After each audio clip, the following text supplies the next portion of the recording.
सुप्रभात प्यारे बच्चों। आज की हिंदी विषय की कक्षा में हम अपनी पाठ्य पुस्तिका में और मेरा व्याकरण से पाठ 13 क्रिया पढ़ाने जा रहे हैं। तो सभी बच्चे ध्यानपूर्वक पाठ को देखें, पाठ को समझें और व्याकरण के नियमों का ध्यान रखें। तो चलिए बच्चों पाठ शुरू करते हैं। पाठ 13 क्रिया। देखिए बच्चों, सबसे पहले आता है क्रिया किसे कहते हैं। क्रिया का मतलब होता है कार्य के जब कार्य कभी होता है, क्योंकि कई कई कार्य होते हैं जो स्वयं से होते हैं, ठीक है, जैसे हवा का चलना, बारिश का होना, ठीक है, और कुछ कार्य होते हैं जो मनुष्यों के द्वारा किए जाते हैं खुद से, ठीक है।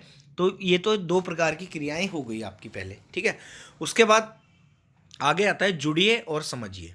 क्या है यहाँ पे एक चित्र दिया है बच्चे का, वो अलमारी में कुछ डेस्क में कुछ कर रहा है।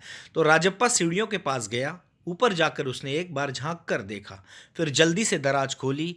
एल्बम ऊपर ही रखा था। पहला पृष्ठ खोला, उनके वाक्यों को दोबारा पढ़ा, उसका जी तेजी से धड़कने लगा। उसने एल्बम को झट से कमीज के नीचे छिपा लिया और फिर दराज बंद कर दिया। सीढ़ियां उतरकर घर की ओर भागा। तो उपयुक्त गद्यांश में बच्चों आपने किताब में क्या करना है, ऊपर जो यहाँ पर रंगीन चित्र दिए गए हैं, इनमें से कौन कौन से चित्र हैं मैं बता देता हूँ आपको, ठीक है, जो कि क्रिया का उदाहरण दे रहे हैं, मतलब क्रिया को दिखा रहे हैं कि क्रिया कौन कौन सी हुई है। देखिए सबसे पहले ऊपर जाकर, फिर उसके बाद झांक कर देखा, फिर दराज खोली, रखा हुआ था, फिर उसके बाद पहला पृष्ठ खोला। तो ये जो शब्द हैं ये सब क्रिया का विभाजन, मतलब बता रहे हैं हमें कि ये क्रिया कौन कौन से शब्दों में हुई है। धड़कने लगा, छिपा लिया, बंद कर दिया, सीढ़ियाँ उतर और भागा, ठीक है। तो यहाँ पर ये सभी शब्द हमको बता रहे हैं कि राजप्पा ने क्या क्या किया। ये सभी क्रिया शब्द हैं, ठीक है। जिस भी शब्द से किसी कार्य के करने या होने का बोध होता है वह क्रिया कहलाता है। इस संसार में प्रत्येक कार्य की दो विधियां होती है, एक होना और एक करना, ठीक है। पहला वह कार्य जो स्वयं होता है और दूसरा वह कार्य जो किया जाता है, जैसे बादलों का आना, बारिश होना, धूप का निकलना, ठीक है, स्वयं होने वाली क्रिया है। और जबकि पतंग उड़ाना और दौड़ना ऐसी क्रियाएं हैं जो किसी के द्वारा, कर्ता के द्वारा की जाती है। तो इस प्रकार इसकी व्याख्या क्या बनेगी, क्रिया की व्याख्या बनेगी कि किसी कार्य के करने या होने का बोध होने के कारण दो शब्द उनका बोध कराते हैं, जो हमें ज्ञान देते हैं कि कोई कार्य हुआ है, वह शब्द क्रिया कहलाता है, ठीक है। आगे देखते हैं बच्चों। उसके बाद है संसार की सभी भाषाओं में क्रिया का बहुत महत्व होता है। आप भी जानते हैं बच्चों, आपने अंग्रेजी में भी वर्ब पढ़ी होगी, तो आप भी जानते हैं कि वर्ब के बिना हम किसी सेंटेंस को पूरा नहीं कर सकते, ठीक है। तो संसार की सभी भाषाओं में क्रिया का बहुत महत्व होता है। क्रिया के बिना कोई भी वाक्य पूरा नहीं होता। जब क्रिया का वाक्य में प्रयोग होता है, जब हम क्रिया के शब्द को किसी वाक्य में लेकर आते हैं, सेंटेंस में उसका प्रयोग करते हैं, तो क्या होता है उसमें, तब इसका रूप, लिंग, वचन और कारक के अनुसार ही परिवर्तित हो जाता है। मतलब कारक के अनुसार का मतलब जिस प्रकार कारक चलेगा उसी के अनुसार जो कर्ता का लिंग होगा वही लिंग क्रिया में भी होगा। जैसे लड़का खाता है और लड़की खाती है, ठीक है, लिंग परिवर्तन हो गया। खाना एक क्रिया है, क्रिया का भी लिंग परिवर्तन हो रहा है कर्ता के अनुसार, कार्य के करने वाले के अनुसार। लड़का आम खाता है और लड़की आम खाती है, ठीक है। उसके बाद वचन, अगर लड़का बहुवचन है तो क्रिया भी बहुवचन होगी, और लड़का अगर लड़की अगर बहुवचन है तो क्रिया भी बहुवचन होगी। यहाँ पर लिंग का कोई भेद नहीं है। जो करता है, कार्य को करने वाला है, अगर वह बहुवचन है, एक से ज़्यादा है, तो वहाँ पर बहुवचन का प्रयोग होगा, और एक है तो एक वचन का प्रयोग होगा। क्रिया के अंतर्गत भी, क्रिया में भी, और कारक के अनुसार के से परिवर्तन हो जाता है। जैसे उदाहरण के लिए यहाँ पे दिया पढ़ना, दादी जी रोज अखबार पढ़ती हैं। लिखना, मयंक कलम से लिखता है। और दौड़ना, चीता तेज दौड़ रहा है। तो तीनों उदाहरण जो हैं यहाँ पर लिंग के अनुसार है, पहले में, दूसरे में है क्या है, कलम से लिखता है, लिखना जो है उसको क्रिया का रूप बदल गया, ठीक है, ता आ गया वहां पे। और दौड़ना, चीता तेज दौड़ रहा है, ठीक है। तो बच्चों आपने देखा कि उपयुक्त क्रिया के शब्दों के अंत में एक समानता है, ना का होना, अर्थात असल में पढ़, लिख, दौड़, ये सभी क्रिया जो है वो एक क्रिया का मूल रूप है। मतलब जो सबसे प्राथमिक रूप हमें क्रिया का मिलता है पढ़, उसके पीछे ना लग जाता है प्रत्यय और शब्द बन जाता है पढ़ना, ठीक है। उसी प्रकार लिख शब्द होता है, वास्तव में जो मूल शब्द होता है, जो ओरिजिनल शब्द होता है वह लिख होता है, ठीक है। उसके बाद लिखना, दौड़ के बाद दौड़ना।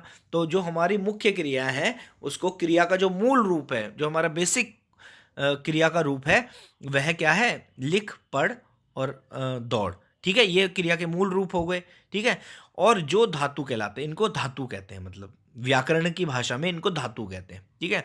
और इनके अंत में न प्रत्यय जोड़ने से पढ़ना, लिखना, दौड़ना इत्यादि आदि क्रियाओं के सामान्य रूप बनते हैं, ठीक है। तो क्रिया के मूल रूप को तो धातु कहते हैं, जैसे कि मैंने आपको बताया, पढ़ना, लिखना, दौड़ना, भागना। तो इन सारी शब्दों में अगर हम इनके पीछे का प्रत्यय हटा दें, क्रिया के सभी शब्दों का, ठीक है, तो उनका हमें मूल रूप मिल जाता है और उस मूल रूप को धातु कहते हैं।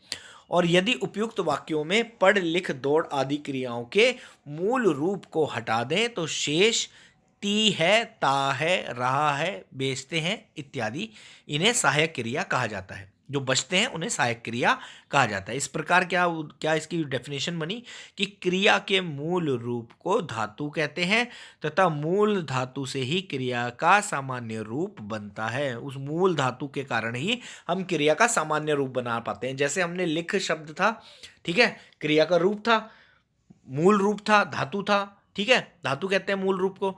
और उसी मूल रूप से हमने उसके पीछे ना प्रत्यय लगाकर बना दिया क्रिया का सामान्य रूप, ठीक है, समझ में आ गया। जिसके द्वारा क्रिया की जाती है उसे कर्ता कहते हैं, मतलब जो कार्य को करने वाला होता है वह कर्ता होता है, उसे कर्ता कहते हैं। कर्ता का मतलब ही होता है काम को करने वाला। तथा क्रिया का प्रभाव फल जिस पर पड़ता है उसे कर्म कहते हैं। मतलब क्रिया, जो क्रिया हो रही है, मान ले जाए राम सो रहा है, ठीक है, तो राम कर्ता हो गया, सोना उसकी क्रिया हो गई, ठीक है। और राम सो रहा है, ये अकर्मक शब्द है, इसमें इसमें कर्म नहीं है। अगर इसमें कर्म लाते हैं, राम बिस्तर पर सो रहा है, ठीक है, तो बिस्तर क्या हो गया? उसका कर्म हो गया, क्योंकि क्रिया का प्रभाव जो है वो कर्म पे पड़ रहा है, ठीक है। जिस पर भी क्रिया का प्रभाव पड़ता है, कार्य के होने का प्रभाव, जो भी इम्पैक्ट निकलता है क्रिया के होने से, वह जिस पर पड़ता है उसे कर्म कहते हैं। जैसे शिक्षक ने छात्रों को पढ़ाया, तो शिक्षक ने किसको पढ़ाया? पढ़ाने की क्रिया जो है उसका फल क्या है? फल किस पे पड़ा? फल किसको मिला? बच्चों को मिला, छात्रों को मिला, तो वह छात्र जो है यहाँ पर कर्म है। यहाँ शिक्षक करता है और उसके द्वारा पढ़ाने की क्रिया का प्रभाव छात्रों पर पड़ा है, इसलिए छात्र जो है वह कर्म है। इस प्रकार क्रिया के दो भेद होते हैं, ठीक है। एक सकर्मक, मतलब जिसमें कर्म मौजूद होता है, और एक अकर्मक, जिसमें कर्म मौजूद नहीं होता। जैसे मैंने अभी बताया था आपको कि बच्चा सो रहा है या फिर राम सो रहा है, यहाँ पे राम करता है और सोने की वो क्रिया कर रहा है, तो इसमें तो कर्म है ही नहीं। अगर मैं दूसरे शब्द में कहूँ कि राम बिस्तर पर सो रहा है या फिर राम घर पर सो रहा है, ठीक है, राम सो रहा है, बिस्तर पर सो रहा है, तो वो बिस्तर उसका क्या हो गया? कर्म हो गया, ठीक है। जैसे राम आम खाता है, ठीक है, राम जो है वो खाने की क्रिया किसकी? आम के लिए कर रहा है, ठीक है, तो आम उसका कर्म हो गया। तो जैसे राम खाता है, ये हो गया अकर्मक, इसमें कर्म नहीं है। और दूसरा अर्थ है इसका, राम आम खाता है, ये हो गया सकर्मक, क्योंकि आम है, कर्म है, क्योंकि खाने का प्रभाव किस पे पड़ रहा है? खत्म कौन हो रहा है? आम ही तो हो रहा है, ठीक है। चलिए आगे देखते हैं। सकर्मक क्रिया, अब सबसे पहले आती है सकर्मक क्रिया, ठीक है। बच्चा चादर बिछा रहा है और दूसरा फल वाला फल बेच रहा है, तो उपयुक्त दोनों वाक्यों में बिछा रहा है, बच्चा चादर बिछा रहा है, तथा दूसरे में बेच रहा है। क्रियाओं का फल, जो ये क्रिया हो रही है बेचने का फल, इसमें क्रमशः, क्रमशः का मतलब पहले में चादर पे पड़ रहा है और दूसरे में फलों पे पड़ रहा है, क्योंकि बेच तो फल रहे हैं और इधर बिछ तो चादर रही है। तो यह दोनों सकर्मक क्रिया है, मतलब इन दोनों वाक्यों में बच्चा चादर बिछा रहा है, इसमें कर्म है चादर, और फल वाला फल बेच रहा है, इसमें है फल, ठीक है। तो अतः यह सकर्मक क्रियाएं हैं। इस प्रकार जिन क्रियाओं में कर्म की अपेक्षा होती है उन्हें सकर्मक क्रिया कहते हैं, ठीक है। ये उसकी डेफिनेशन हो गई। जिन क्रियाओं में कर्म की अपेक्षा रहती है, मतलब कर्म होना चाहिए, उन्हें सकर्मक क्रिया कहते हैं, जिसमें कर्म होता है। तो देखिए यहाँ पर आगे विशेष हमने पाठ से क्या क्या सीखा। तो सकर्मक अर्थात कर्म सहित, सकर्मक का मतलब कर्म के सहित, जिसमें कर्म मौजूद हो। जहाँ क्रिया में कर्म होता है वहाँ सकर्मक क्रिया होती है, ठीक है। और सकर्मक क्रिया की पहचान के लिए वाक्य में आप क्या कर सकते हैं? क्या, किसे आदि प्रश्नों के उत्तर मिलने चाहिए। मतलब अगर आप प्रश्न बनाए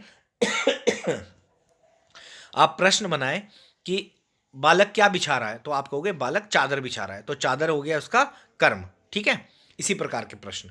आगे है सकर्मक क्रिया में एक या एक के साथ दो कर्म भी हो सकते हैं, मतलब एक कर्म भी नहीं हो सकता, दो हो सकते हैं। दो कर्मों के होने के कारण इसे द्विकर्मक किया कहा गया है। उदाहरण के लिए देखिए यहाँ पे, नेहा शिशु को खाना खिला रही है।